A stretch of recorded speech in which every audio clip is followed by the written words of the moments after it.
Hi y'all, welcome back. I am doing another Ask Me Anything episode and I have some good questions today. Let's get into it. Welcome to Sweet Release.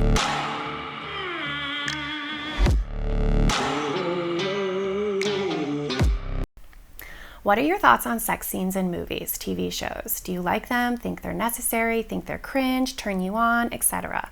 And would you ever consider being an intimacy coordinator? Such a good question. Sex scenes in movies and TV shows, I crave them. I yearn for them. I think there should be more of them. I am one that loves sex scenes in books as well. I just read this fantasy novel and I was just raving about how in all the sex scenes he went down on her first, and I loved how real it felt and the foreplay and all of it. I was a big fan.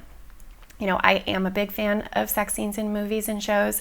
I never really find they're cringe. I really like the creative process of it, which leads you to your next question, which is, would you ever consider being an intimacy coordinator? So an intimacy coordinator is a person who coordinates the sex scenes for TV shows and is there to cheer, which I think I would be great at because I was a cheerleader. I'm always the one cheering the loudest and the best in the crowd.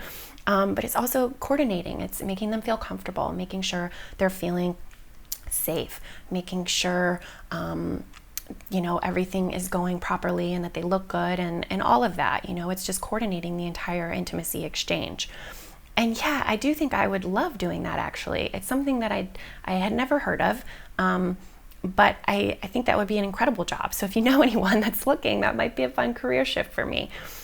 But ultimately, yeah, I really crave intimacy on a day-to-day life. I'm a very sexual human being. I love reading sexy erotica. I love, just hearing about people's stories. I love talking about intimacy and with friends and lovers, and I love that. So I do really crave shows and movies that have that in them. And I think I try to normalize pleasure with my whole brand and these videos. And so I think by including sex scenes in shows and movies, that's normalizing pleasure. It's making it feel more real. I hate when they stop right at the kiss and then they wake up in bed together. I'm like, God damn it. I'm waiting for them to kiss this whole episode. Give me more. So yeah, I do really enjoy that. And if you have any recommendations of shows or movies that do that really well, please let me know. I will recommend to you Blue is the Warmest Color. That is a film that I discovered years ago, and it's a lesbian relationship, and the sex scenes are so fucking hot and so real. And I went down a hole of figuring out how they even did those scenes and how it worked, and just the interviewing of the women. And so I just found it so fascinating. So I appreciate your question because that is something that would be very fun to do in a future career. Okay, next question. Would you consider doing a live AMA on YouTube? Yes. My dog is playing in there. Sorry for the noise. Yeah, I have been thinking about this. I need to do more live stuff. So I will. Thank you. Do you prefer people to ask questions about sex in a professional way or using explicit terms that we all know and love? Do what you're comfortable with. Sometimes I say penis and vagina. Sometimes I say cock and pussy. It just depends. I think whatever feels right, whatever rolls off your tongue, do that. It's National Underwear Day. Nice. What's your favorite type of underwear and what's your answer to boxers or briefs? My favorite type of underwear is thongs. I like the no-show thongs. They're thin and comfy. I often don't wear underwear actually. And to your answer, boxers and briefs, I choose briefs, yes. For someone as sexually expressive as yourself, has there been a question yet that you thought was too outrageous to answer? No, I've answered all of your questions. Do you think having a foreskin makes foreplay easier or more enjoyable? If given the choice, what would you pick? And then I have another question that was asking me, again, circumcised or not, which is a question I've gotten from a lot of you. So I'm going to dive into this a little bit deeper because I think it's a question that's been on my mind forever as well, because I want to be a mother one day. I want to have a baby. If I'm able to have a baby, I would love that. So I always think about this. If I have a boy, what would I do? And it's something that I've just always thought about. I've always asked partners in relationships where I thought maybe we would get married, and My partner and I have talked about it, and it's a big debacle in my brain, and I go back and forth. So I did a lot of new research on this, and ultimately it's confusing. Circumcision has been around for so long. Sorry, again, my dog is playing in the other room. Circumcision has been around for so long. On one hand, it's a religious thing. A lot of people in the Jewish and Islam cultures do it. It's like this ritual that you do, kind of like this covenant between God and Abraham. It's also something that's been talked about in Christianity, but just in the First Testament. And so it's not something that like every Christian does or every Christian has to do, where it's super common in the Jewish and Islam communities or religions, or Muslim. So that's one side of it. Then there's also, again, culturally, in countries in Africa or even the Australian Aborigines, they have this cultural tradition where it's like this experience where you turn from a boy to a man. And that's how they explain it. Like, that's what they do. They remove the foreskin. And then there's this hygiene argument where it's more hygienic if you remove the foreskin. So this is tough. If I were just snap my fingers and put into a male's body today, which I think is kind of what you're asking me in your first part of your question, I struggle with what I would say. On one hand, I've seen some research that states that, yeah, there is a higher risk for infection, UTIs, even STIs, cancer, like random shit like that, where there has been some stats proven that there is a higher risk of those things.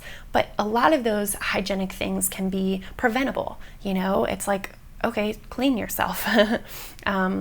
There's this argument that some people make that you are taking away some sensations when you do circumcise. And again, I just read an article that stated, and this was like a health line or something that felt like it was reputable and legit, said that actually most of the nerve endings of the penis are on the head. And so you're really not taking away nerve endings. And so that kind of debunked that whole argument. I think do what feels right for you. Honestly, the more I think about it, the more I'm leaning into this ideology that my mom gave me when I was a young girl. And she was like, it was on the topic of my wisdom teeth. So I have 2 of my 4 wisdom teeth, and I still have them today. My mom was like, I'm not taking those things out of your mouth. You were born with them. God put them there. Why take them out? They're not causing pain. I have a big mouth, and so they're able to be in there, no problem. They're not crowding my mouth. They're not pushing my teeth forward. They're not causing me any pain. They're not doing anything wrong. So why take them out? And I still have them. Now, I know all you dentists and orthodontists would be like, what the fuck is wrong with you? But it's like a preventative measure, right? So we take our wisdom teeth out to prevent future problems. Same with foreskin. We mutilate our babies, our infants, and I'm laughing because it's kind of wild that we do this, to prevent future problems. So would I want to be circumcised or not? I think if I had to choose one, which I'm trying to choose, I would say no. I don't think I would want to be circumcised. If I had to snap my fingers and be a man right now, I think I would be like, yeah, just give me what I came in the world as.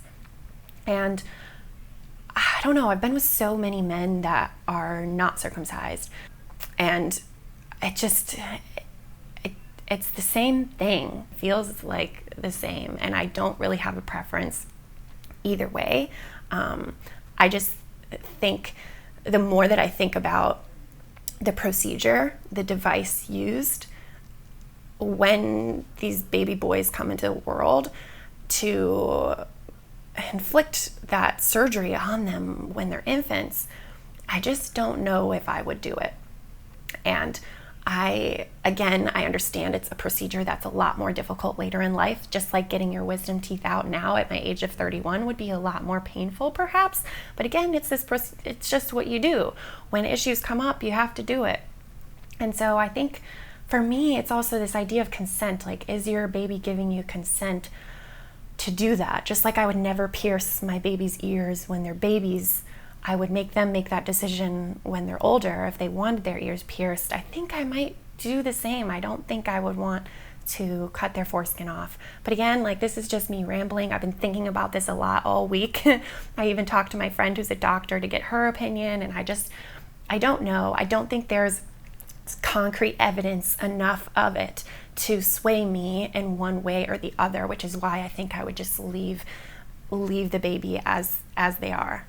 So yeah, thanks for asking. I don't think you did say, does it make foreplay easier or more enjoyable? I guess I touched on this before. I don't think it does. I really don't. I think there's nerve endings in the head of the penis mostly, and so I think it just doesn't really change much. I think there is more lubrication when you have that foreskin, so maybe that could add a little bit more sensations and maybe make it a little easier, if you will. But how hard is it to grab some lube?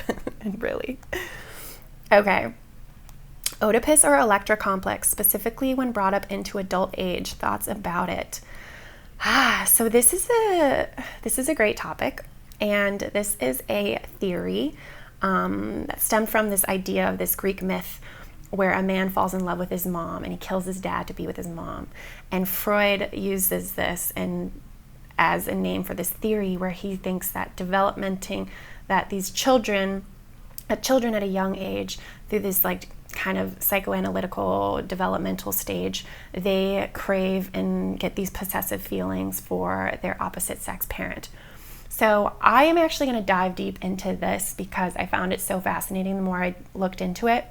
And I'll be releasing that episode tomorrow. So thank you to the person who ever asked me this question. I think this is very interesting. I think a lot of you have asked me about the mom and daddy kink, the porn with the mom and dad fetish, or the son and daughter, and the incest porn, And so I've talked about it a little bit, but I really want to dive deeper into this idea and this DDLG, daddy dom little girl kink, and just the idea of this mom and daddy kink in general. So that episode will be airing tomorrow, okay guys? And I'm going to talk a lot about that. Have you always been passionate about writing? I read some of your stories on your website. They are written so well. Such a spicy read.